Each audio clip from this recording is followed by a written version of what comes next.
ñibbi bi doyul ngeen bloqué convoi indeeti seeni blindé yore ay armes yoo xam ni pour rey la ndaxte bu dee maintien de l'ordre la lacrymogène ngeen yor ak ay grenades ñu xam ko mais ngeen indi ay armes cagoulé wu comme si da ngeen nekk dans une opération terroriste comme si c'est du grand banditisme yu jël en otage ay nit ay sénégalais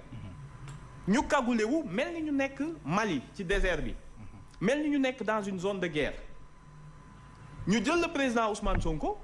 ni ko di nga wàcc topp ñu suñu oto officiellement parce que nee nañ dañ ko bëgg a xëy na protéger ci ay nervis yu fa nekk mu ne leen soxlawuma seen protection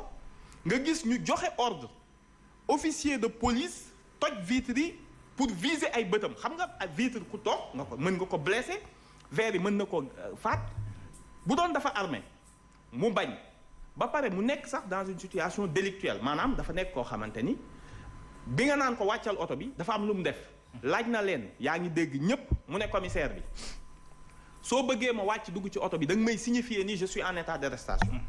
mais boo ma ko signifié wul du ma wàcc mu ne ko non vous n'êtes pas en état d'arrestation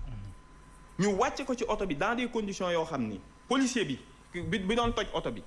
amoon na possibilité parce que bloqué nañu oto yépp ak ay blindé ni chauffeur bi dañoo soxla caabi oto yi ubbil oto bi nga jox ñu caabi jaaruñu chauffeur bi jëluñu caabi oto toj vitre yi xam ni éclat de verre bi mën naa dugg ci bëtam mën na koo jam ci mën na donc c'était une tentative d'attenter à sa vie il faut le dire te tey je pense que le président Macky Sall a franchi un cap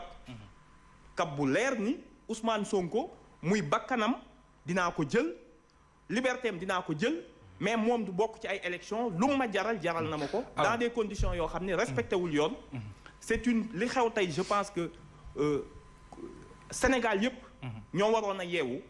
xam ni léegi nekkatuñu dans une république dañoo nekk ak un boucher